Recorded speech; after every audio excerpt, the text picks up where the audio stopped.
আসলে বলার মতো ভাষা হারিয়ে ফেলছে। ওসমান হাদি ভাই এমন এক মানুষ ছিলেন, যিনি প্রতিবাদী কণ্ঠস্বর ছিলেন বাংলার জন্য, বাংলাদেশের মানুষের জন্য একটা রত্ন ছিল।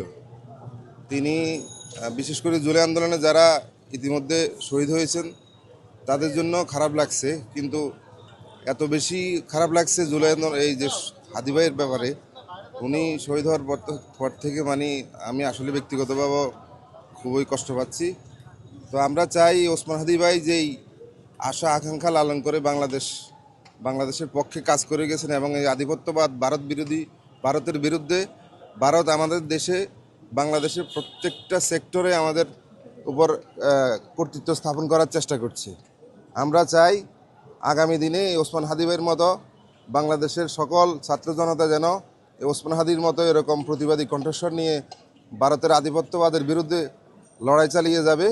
ইনশাআল্লাহ আমরা সবাই থাকব এবং আল্লাহ পাকের কাছে হাদি ভাইয়ের জান্নাতের সর্বোচ্চ মর্যাদা কামনা করছি। প্রশাসন আসলে আমি মনে করি, ব্যক্তিগতভাবে আমি মনে করছি যে সরকারের এটা বড় ধরনের ব্যর্থতা। একটা লোক, একটা সন্ত্রাসী, একটা জুলাই যোদ্ধাকে, বাংলাদেশের একটা সম্পদ হাদিবের মতো মানুষকে গুলি করে, প্রকাশ্য দিবালোকে গুলি করে ঢাকা শহর রাজধানী ক্রস করে, ঢাকা পার হয়ে বাংলাদেশের বর্ডার ক্রস করে অন্য দেশে চলে যায়।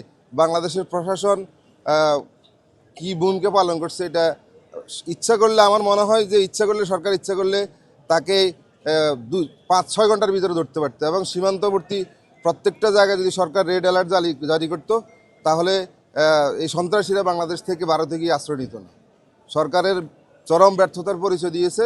সরকার ইতিমধ্যে যাদেরকে ধরেছে, আমি মনে করি ব্যক্তিগতভাবে আমি সরকারের কাছে উদাত্ত আহ্বান জানাচ্ছি, সরকার যেন ভারতের সাথে কূটনৈতিকভাবে যেভাবে হোক এই সন্ত্রাসীদেরকে ধরে এনে বাংলাদেশে ফাঁসির কাস্টে তাদেরকে ঝুলাবে এবং বাংলাদেশে যারা বাংলাদেশের বিরুদ্ধে লড়বে এবং বাংলাদেশের বিরুদ্ধে ষড়যন্ত্র করবে তাদের বিরুদ্ধে সবাই ঐক্যবদ্ধভাবে আমরা মোকাবিলা করবো ইনশাআল্লাহ।